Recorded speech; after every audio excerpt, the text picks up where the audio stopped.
अगर देखा जाए तो गीता ज्ञान इतना डीप है कि एक जीवन में इसे पूरी तरह समझ पाना किसी के लिए भी नामुमकिन होगा। लेकिन अगर इस महासागर से कुछ मोती भी हम चुन पाए तो समझिए कि ये जीवन सफल हुआ। आज के लिए बस इतना ही। बाकी कल। इतना लिखकर बृजभूषण जी उर्फ पंडित जी ने अपने गीता ज्ञान ब्लॉग की पोस्ट को एंड किया। पर आप इसे सुनते रहेंगे। ये पोस्ट तो खत्म कर दी, लेकिन पंडित जी का मन अभी भी ब्लॉग पर आए एक सवाल पर ही उलझा हुआ है। ऐसे तो रोज ही उनके पाठक उन्हें सवाल भेजते रहते हैं, जिनका इंतजार भी उन्हें हर दिन रहता ही है। आज एक नया सवाल है, या यूं कहें कि अपनी कहानी किसी ने भेजी, जिसने पंडित जी के मन को उलझा कर रख दिया। ये मेल किसी नए पाठक का था, जो कि इस तरह से था। पंडित जी नमस्कार, मैं आपको कोई सवाल ना भेजकर अपने जीवन की अब तक की कहानी भेज रहा हूँ और आपसे उम्मीद करता हूँ कि आप इसे पढ़कर अब मुझे आगे अपने जीवन में क्या करना चाहिए इस बारे में बताएंगे। मेरी कहानी कुछ इस तरह से है। मेरा नाम उदय है। मैं उत्तर प्रदेश के एक छोटे से गांव से हूँ। मेरे पिता एक किसान थे इसलिए लिख रहा हूँ क्योंकि अब वे इस दुनिया में नहीं है।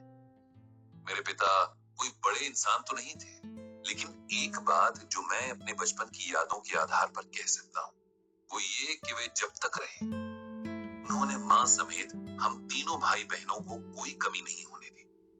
हालांकि उनका साया हमारे सर से बहुत जल्दी उठ गया था। उस वक्त मेरी उम्र शायद 10 साल की रही होगी और मुझसे बड़ी बहन और भाई 12 और 15 साल के रहे होंगे। सबसे छोटा होने की वजह से मैं अपने पिता का लाडला था, ऐसा मेरी माँ कहती है। और कहीं न कहीं मैं भी इस बात को महसूस करता था।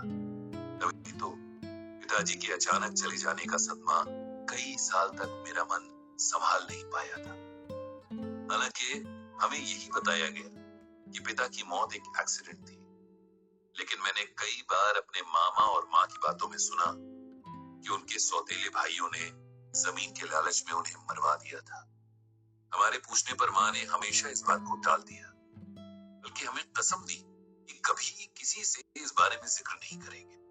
पिताजी की मौत के बाद माँ एकदम बदल गई थी।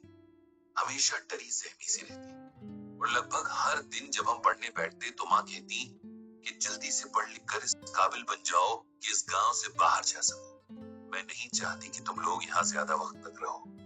समय बीतता गया। हम तीनों को जैसे तैसे माँ पढ़ा रही थी।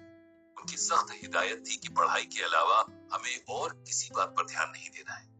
अक्सर मेरे सोने के बाद बड़ी बहन और भाई कुछ बातें करते हैं, जिनमें से मुझे बस यही समझ आता कि एक एक करके हमारी जमीनें पिता के सौतेले भाइयों ने हथिया ली हैं और हमारे पास खेतों के नाम पर बस कुछ टुकड़े ही बचे हैं। ये भी कि माँ धीरे धीरे अपने गहने बेचकर हमारा पेट भर रही है। इन सब बातों को सुनकर मुझे बहुत दुख होता, लेकिन मैं किसी से बता नहीं सकता था। माँ का सख्त ऑर्डर था और वैसे भी मेरा दुख सुनने वाला था ही कौन। समय के साथ बड़ा भाई आगे की पढ़ाई करने के लिए शहर चला गया था। इसके लिए भी माँ ने अपने गहने ही बेचे थे। बहन ने आगे पढ़ाई की जगह सिलाई सीखने की इच्छा जताई। माँ ने उसे पड़ोस के गांव के स्टिचिंग सेंटर में एडमिशन दिलवा दिया। माँ खुद उसके साथ जाती और उसकी वापसी के वक्त तक केंद्र के बाहर बैठकर इंतजार करती। फिर दोनों साथ ही वापस आते। मैं बहन को चिढ़ाता कि इतनी बड़ी होकर के भी अकेले आ जा नहीं सकती। मैं नहीं जानता था कि माँ किस डर से उसके साथ जाती थी। मैं, जिसने हर वक्त माँ से बस यही सुना कि किसी तरह इस गांव से निकल जाना है। खेतों के नाम पर जो चंद टुकड़े बचे थे, माँ उनमें बहुत मेहनत से फसल लगाती। हालांकि उनसे फसल के नाम पर कुछ भी ना निकलता, लेकिन माँ उन खेतों को बंजर नहीं छोड़ना चाहती थी। वो कहती कि उनके स्वर्गवासी सास ससुर और पति की निशानी है ये खेत। इन्हें जब तक हो सकेगा आबाद रखूंगी। मेरे बाद तुम लोग जो चाहे करना। मैंने उन खेतों के प्रति माँ का गहरा लगाव महसूस किया था। जितनी देर वो खेतों में काम करती, लौटते ही पर अजीब सा डर और उदासी फैल जाती। इस दौरान भाई की ठीक ठाक नौकरी लग गई थी, तो उसकी मदद से घर के हालात संभलने लगे थे। मेरी स्कूल की पढ़ाई पूरी हो गई थी और मामा ने बहन के लिए भी कोई अच्छा रिश्ता देखकर उसकी सगाई करवा दी थी। मुझे भी गांव से बाहर जाकर आगे की पढ़ाई करनी थी। बहन की शादी के बाद माँ को एकदम अकेले ही गांव में रहना होगा, ये सोचकर मुझे बहुत बुरा लगता था। भाई के लाख समझाने पर भी माँ हमारे साथ शहर नहीं आई। उनका कहना था कि वो खुश हैं कि हम लोग गांव से निकल गए, अब वो आराम से रह सकती हैं। गांव के घर में पिताजी की यादें हैं जिन्हें छोड़कर वो कहीं नहीं जाएंगी। अब भी माँ अपने खेतों में लगातार काम करती थी। रोज खेतों में जाना उनका रूटीन था। जैसे मंदिर जाकर शांति मिलती है, उन्हें इन खेतों में वही शांति मिलती थी। मुझे गांव से निकले कई साल बीत गए। मैं अच्छी नौकरी पर हूँ, मेरे भाई बहनों के अपने परिवार हैं और माँ अब भी गांव में है। लेकिन मेरे पिता के सौतेले भाई और उनके बच्चे उसे परेशान करने लगे हैं, उन चंद खेतों के लिए जो हमारे हैं, जिन पर मेरी माँ ने इतने साल अपना प्यार लुटाया है, जो उसके जीने की वजह है। ये सब बातें मुझे गांव से शहर मिलने आए एक दोस्त ने बताई हैं। मेरे भाई का कहना है कि माँ कभी नहीं चाहेंगी कि हम किसी लड़ाई में पड़े, और वो भी नहीं चाहता, क्योंकि अब उसकी अपने परिवार के प्रति जिम्मेदारियां हैं, वो उन्हें निभाना चाहता है।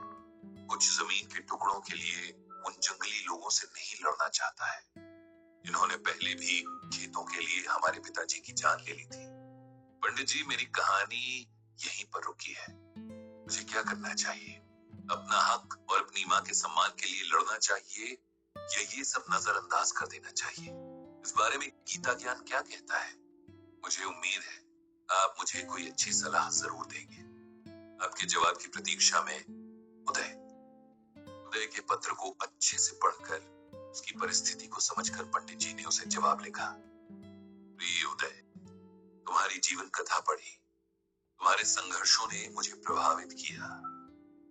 अब जो सिचुएशन तुम्हारे सामने सवाल बनकर खड़ी है, वो लगभग वैसी ही है जैसी सिचुएशन में भगवान श्री कृष्ण ने अर्जुन को गीता का ज्ञान दिया था। तुम्हारे लिए गीता ज्ञान के महासागर से ये मोती चुनकर लाया हूँ। इसे ध्यान से पढ़ो, समझो और अपने आगे का रास्ता तय करो।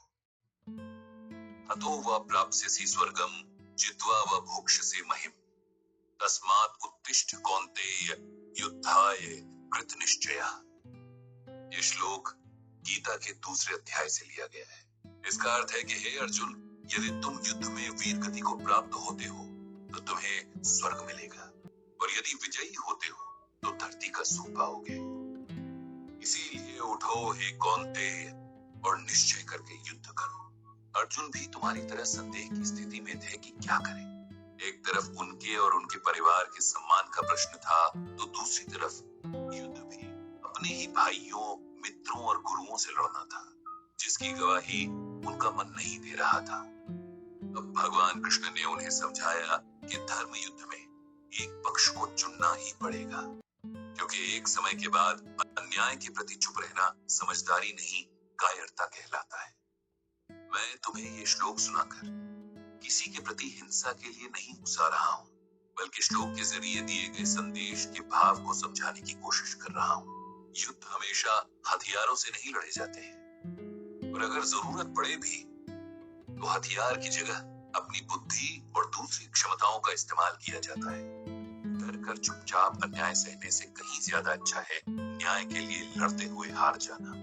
तुम्हारे पास तुम्हारी शिक्षा ही वो हथियार है जिससे तुम अपने परिवार के प्रति हुए अन्याय का बदला ले सकते हो।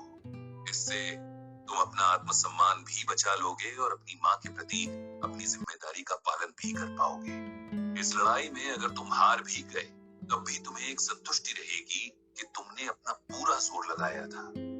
मैं इसी के साथ अपनी बात को खत्म करता हूँ और भगवान श्री कृष्ण से प्रार्थना करता हूँ कि तुम्हें सही निर्णय लेने की शक्ति दे। ये लिखकर पंडित जी ने गहरी सांस ली और मन ही मन दोहराया, जय श्री कृष्ण, जय श्रीमद् भागवत गीता।